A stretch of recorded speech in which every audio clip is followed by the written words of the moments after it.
전공의 집단 이탈 사태 이후 최근 종합병원 응급실을 찾는 경증 환자가 확연히 줄어들었다고 합니다.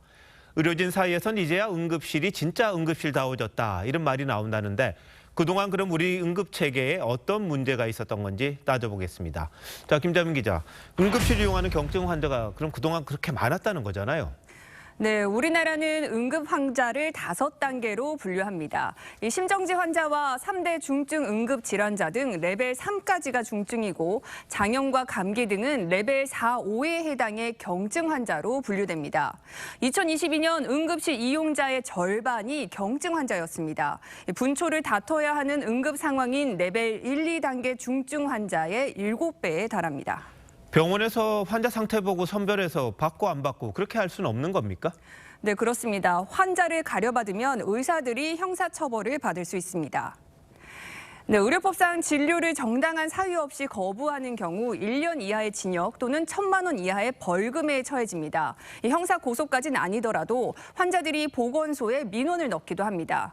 응급실에 주치자가 찾아와서 난동을 부려도 의사들이 진료를 거부하기 어려운 이유입니다. 해외는 어떻습니까? 경증 환자라도 응급실 갈 수 있는 것 아닙니까? 거기도요? 네, 일본의 경우는 응급센터가 1, 2, 3차로 나뉩니다. 이 경증 환자는 3차 응급센터를 이용할 수 없고 1차나 2차 응급센터에 의사 진단서가 있어야만 갈 수 있습니다. 환자가 병원으로 이송되는 과정도 차이가 있습니다. 일본은 우선 구급대원이 응급지원센터와 연락해 의사의 지시를 받고 중증도를 분류합니다. 구급차 안에선 태블릿 PC로 실시간 병원의 환자 수용 여부를 확인할 수 있습니다. 우리처럼 구급대원이 응급실을 찾아 헤매는 응급실 뺑뺑이 사례를 줄인 겁니다. 그런데 우리는 119 구급차 일단 타면 경증이든 중증이든 종합병원으로 가잖아요.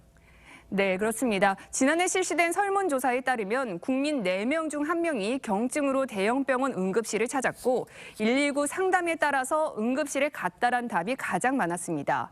119 구급 때도 사정이 있었는데요. 큰 병원에 가지 않으면 민원을 넣는 환자들이 많아 일단 종합병원 응급실로 간다는 겁니다. 코에 레고 조각 들어갔는데 119를 타고 왔더라고요. 대체 왜 이걸 가지고 119를 타고 왔냐고 그러니까 이렇게 빨리 볼 수 있을 것 같아서 그랬다는 거죠.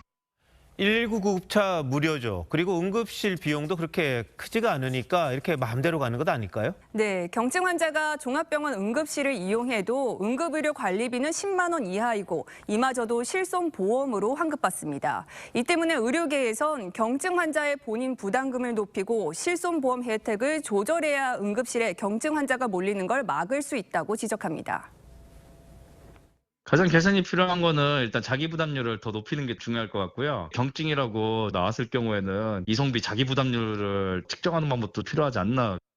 응급체계 시스템도 좀 고쳐야겠습니다만 응급실은 정말 중증 환자만 가야 한다. 이런 인식을 우리 국민이 좀 가져야겠군요. 김 기자, 잘 들었습니다.